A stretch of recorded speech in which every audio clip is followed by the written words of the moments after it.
এখন এটাকে আমি এখানে জলের মধ্যে দিচ্ছি আস্তে আস্তে, জল ওইখানে লেভেলটা দেখো, আস্তে আস্তে জলের লেভেলটা কি হচ্ছে উপর দিকে উঠে উঠে আসছে না।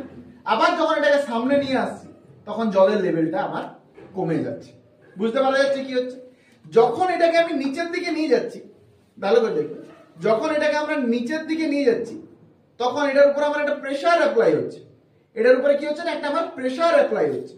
আর সেই প্রেসারটা আমার এই জলের লেভেলটাকে উপরে উঠিয়ে নিয়ে আসছে। দেখো আমি যদি এটা হাত দিয়েও প্রেসার দিই, দেখবে এখানে যদি আমি হাত দিয়ে প্রেসার দিই, দেখো এটা উপর দিকে উঠছে। এই যে দেখো, এই যে দেখো, দেখতে পাচ্ছ? এই যে বেলুনটার উপর যদি আমি হাত দিয়েও প্রেসার দিই তাও কিন্তু এদিকে আমার জলের লেভেলটা উঠে উঠে উঠে উঠে যাচ্ছে। তার মানে যখন এটাকে আমার একদম সারফেসে আছে তখন এইচ এর ভ্যালুটা অনেক কম, হাইট অনেক কম, এটা অনেক কম নিচে আছে।